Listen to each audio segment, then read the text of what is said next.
आज का टॉपिक है रिलेशन बिटवीन यू भी एंड आर। यू भी तथा आर के बीच संबंध। अब यू क्या है? तो यू है वस्तु दूरी, ऑब्जेक्ट डिस्टेंस। भी क्या है? भी है इमेज डिस्टेंस, प्रतिबिंब दूरी। और आर क्या है?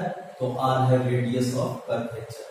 जाहिर सी बात है, हम लोग बात कर रहे हैं गोलीय दर्पण की, अर्थात स्फेरिकल मिरर में हम लोग देखना चाहते हैं क्या रिलेशन होती है यू भी एंड आर में। तो सबसे पहले हम एक कंसीडर करते हैं मिरर के बारे में जो कनकेव है। हम लोग कन्वेक्स या कनकेव कोई भी ले सकते हैं। अभी इस टॉपिक में हम लोग कनकेव मिरर एक लेते हैं। मान लीजिए कि ये एम और एम डैश ये जो दिखाई पड़ रही है, हम आउटर सरफेस को कवर कर दे रहे हैं। इसके आउटर सरफेस को अगर सिल्वरिंग कर देंगे तो ये हो जाएगा concave mirror, inner surface reflector का काम करेगा। अब स्फेरिकल मिरर है तो एक प्रिंसिपल एक्सिस भी होगी, कहीं ना कहीं इसकी सेंटर होगी। Let C be its centre and P be its pole. C वक्रता केंद्र है, पी ध्रुव है। अब हम एक पॉइंट ऑब्जेक्ट की बात करते हैं जो पॉइंट प्रिंसिपल एक्सिस के पॉइंट ओ पर स्थित है। प्रधान अक्ष के बिंदु ओ पर एक बिंदु वस्तु रखी गई है। इस बिंदु वस्तु से आप जानते हैं किसी भी वस्तु से बहुत सारी किरणें निकलती हैं। हम यहाँ बात कर रहे हैं दो किरणों की, जिसमें से पहली किरण OCP के अलोंग इंसिडेंट होती है और ये इंसिडेंट होती है पॉइंट P पर। तो ये किरण इधर तो जाएगी नहीं। Let us consider a concave mirror MM dash having center of curvature C and pole P. The line joining center of curvature C and pole P is called principal axis. Now let us consider an object placed at point O. From point object O, a ray OP is incident at point P. बिंदु वस्तु O से एक किरण OP बिंदु P पर आपतित होती है और आपतित होकर यह PO के अनुदेश परावर्तित हो जाती है। ऐसे आप जानते हैं, पिछले वीडियो में हमने बताया था, सेंटर ऑफ कर्वेचर से होकर गुजरने वाली कोई भी किरण परावर्तन के बाद अपने पथ को दोहराती है। एनी रे passes through the center of curvature after reflection retraces its path. तो एक किरण जो OP थी वह P पर आपतित हुई और आपतित होकर के यह PO के अनुदिश परावर्तित हो गई। एक दूसरी किरण, इसका नाम हम लोग इस बिंदु को ये रख देते हैं, तो एक दूसरी किरण OA है। अनदर रे OA is incident at point A. Now we join the center of curvature C to the point of incidence A. Then this will be angle theta something, and the ray after incidenting at point A reflected along AI. एक दूसरी किरण OA बिंदु A पर आपतित होती है और AI के अनुदेश परावर्तित हो जाती है। तो आप जानते हैं आपतन का कोण और परावर्तन का कोण बराबर होता है।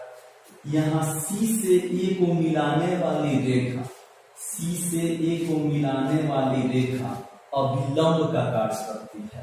तो अभिलंब के साथ आपतित किरण थीटा कोण बनाती है, तो परावर्तित किरण भी थीटा का कोण बनाएगी, क्योंकि आप जानते हैं परावर्तन का मूल नियम यही है कि आपतन कोण परावर्तन कोण के बराबर होती है। तो यहाँ आई और आर नहीं लेकर के हमने थीटा और थीटा लिखा।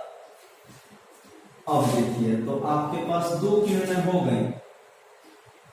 एक किरण है ओपी जो ओ से निकली है, बिंदु पी पर आपतित हुई है और आपतित होकर पुनः परावर्तित हो गई है पीओ के अनुदिश, या आप कहें तो पीसीओ के अनुदिश।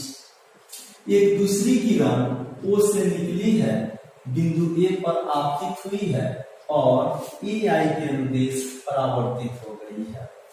बिंदु ए पर सीए अभिलंब का कार्य कर रही है, तो आपतन का कोण और परावर्तन का कोण दोनों बराबर होंगे।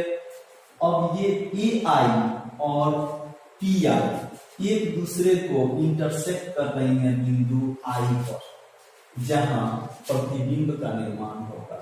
The reflected rays A I and P I intersect at point I where the image is formed. Clearly here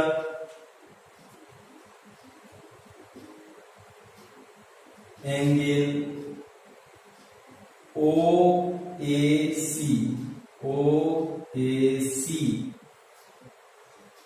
is equal to angle CAI. Angle CAI is equal to theta. कोण OAC आपतन का कोण, CAI परावर्तन का कोण, दोनों बराबर होते हैं, तो मान लिया ये थीटा है। अब late OA makes an angle alpha with the principal axis, CA makes an angle beta with principal axis, and this AI makes an angle gamma with principal axis. That is angle AOP. सीधे यहीं की बात कर ले रहे हैं हम लोग। एंगल AOP बराबर अल्फा, एंगल ACP बराबर बीटा, एंगल AIP बराबर गामा। तीन कोण हो गए, अल्फा बीटा गामा। यहां तक तो कोई दिक्कत नहीं हुई होगी। मैं जहां तक समझता हूं ये OA कुछ कोण बना रही है, उसको अल्फा हमने कर दिया, CA बीटा कर दिया और AI गामा। AI जो कोण बना रही है और गामा कर दिया।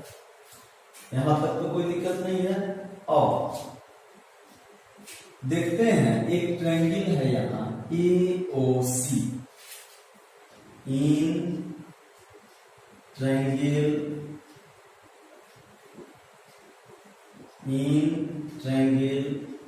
AOC,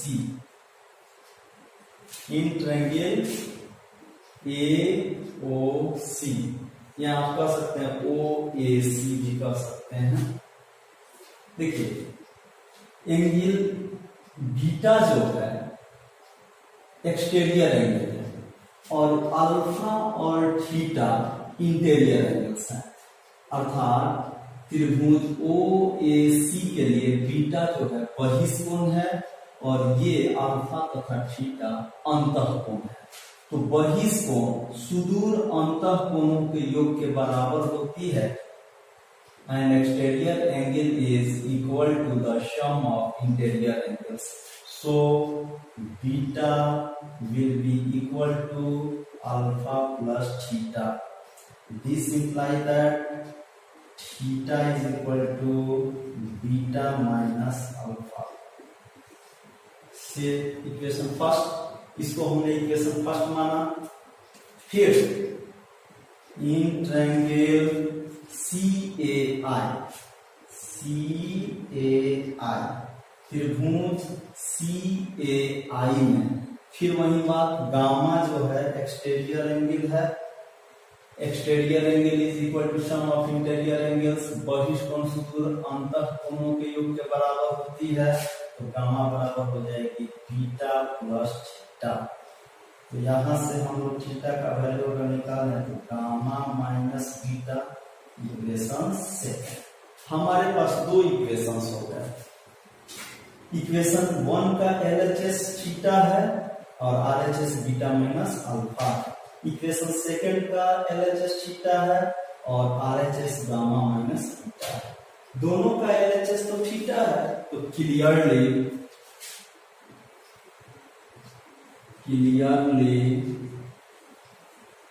from first and second से क्या हो जाएगा, बीटा माइनस अल्फा बराबर gamma minus beta, beta minus alpha will be equal to gamma minus beta, this imply that beta plus beta is equal to alpha plus gamma, this imply that 2 beta is equal to alpha plus gamma.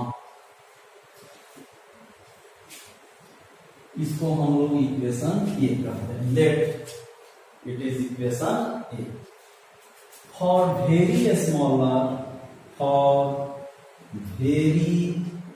Smaller angles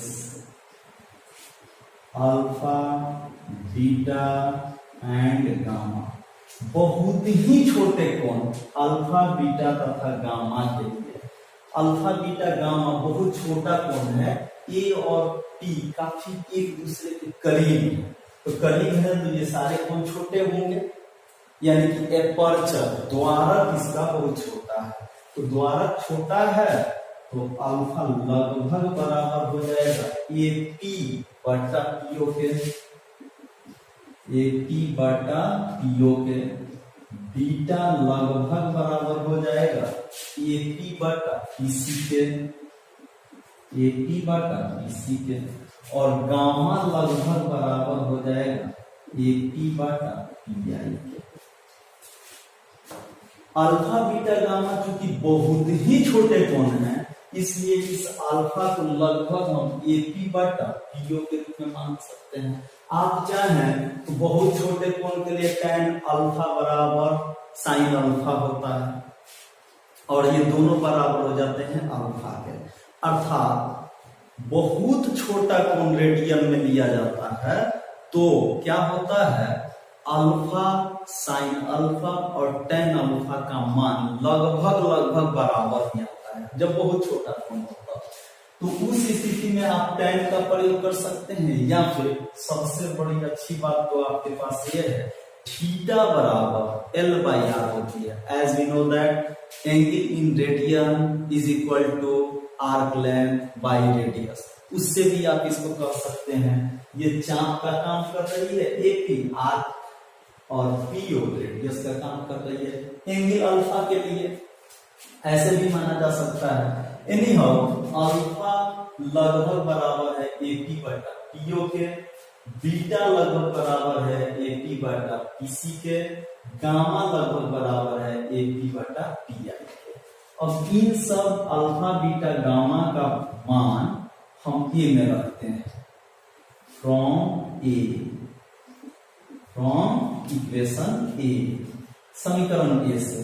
तो 2 और beta का value क्या है बाबू, AP बटा PC बराबर, alpha का value क्या है AP बटा PO, और गामा का मान क्या है AP बटा PI। अब यहां से AP दोनों तरफ है तो यहां लिख देते हैं 2 बटा PC इंटू AP, और इधर से AP कॉमन ले लेते हैं तो बचेगा 1 बटा PO प्लस 1 बटा PI। मंजूर? तो चलिए देखिए AP LHS में भी है RHS में भी है, दोनों को कैंसिल आउट करते हैं तो 2 by PC is equal to 1 by PO plus 1 बटा PI। ये आएगा 2 by P C 1 by P O plus 1 बटा पी आई। अब फ्रॉम साइन कन्वेंशन चिन्ह परिपाटी से, चिन्ह परिपाटी यहां देखिए P से C, P से C ये तो R होती है, रेडियस ऑफ कर्वेचर, तो PC के जगह पे हम माइनस R लिखेंगे। क्यों लिखेंगे? क्योंकि P के ये लेफ्ट साइड में है। ऐसे में कॉन्केव मिरर की रेडियस ऑफ कर्वेचर जो होती है वो नेगेटिव होती है, पिछले वीडियो में हमने बताया था। अब PO, P यहां है, O यहां है, ऑब्जेक्ट डिस्टेंस है और ऑब्जेक्ट डिस्टेंस को U से सूचित किया जाता है। Object distance is denoted by U, so PO will be equal to minus U. Similarly, I is an image point, so PI will be equal to minus V. अब इन सारे मानों को यहां रखा जाए, this implies that 2 by minus R is equal to 1 बटा minus U plus 1 by minus. बाबू यहाँ 2 बाई माइनस आर, इधर से दोनों में माइनस है, निगेटिव साइन अगर कॉमन कर लें तो 1 बाई यू प्लस 1 बाई भी होगा। अब इस माइनस को यहाँ दिखाई पड़ रहा होगा माइनस, इस माइनस को इस माइनस से कैंसिल अगर कर दे तो 2 by R is equal to 1 by you plus 1 by v. यही रिक्वायर्ड रिलेशन है। इसी में इफ u बराबर infinity then v is equal to f। अगर अनंत पर वस्तु रखी जाए तो उसका प्रतिबिंब f पर बनती है, तो इस अवस्था में क्या हो जाएगी 2 बाई आर बराबर 1 by infinity plus 1 by f। लेकिन हम जानते हैं 1 बाई इंफिनिटी तो 0 होती है, तो 0 plus 1 by f। This implies that 2 by r is equal to 1 by f. This implies that f is equal to r by 2. That is focal length is equal to radius of curvature by 2. अर्थात focus दूरी वक्रता त्रिज्या की आधी होती है। Focus दूरी वक्रता त्रिज्या की आधी होती है। Focal length is equal to half of radius of curvature. फिर अगर इसको हम b माने, इक्वेशन b मान लेते हैं, तो फ्रॉम b, अब b में यदि हम 2 बाई आर के जगह पे 1 बाई एफ रखते हैं तो हो जाएगा 1 by f is equal to 1 by you plus 1 by v।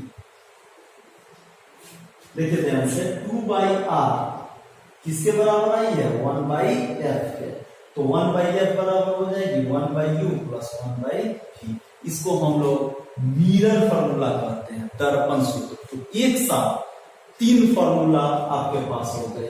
एक तो relation between U V and R, दूसरा relation between focal length and radius of curvature, और तीसरा यू वी एफ में संबंध। यानी कि ये मिरर फॉर्मूला का है तो यहां तक लिखना है। अगर focal length of and radius of curvature के बीच में रिलेशन पूछे तो यहां तक लिखना है। अगर यू भी आर में पूछे तो यहां तक लिखना है, यहीं तक रख देना है और लिख देना है यहां पे दिस इज रिक्वायर्ड रिलेशन। अगर कहे कि find the relation between focal length and radius of curvature तो यहां तक स्टेप आकर के पढ़ाएंगे। अगर इसी को यू भी एफ कहें मेरे संबंध बताने के लिए तो बस इसको यहां तक ले आएंगे, लिख देंगे this is the required relation. उम्मीद है समझ में आया होगा। Thank you.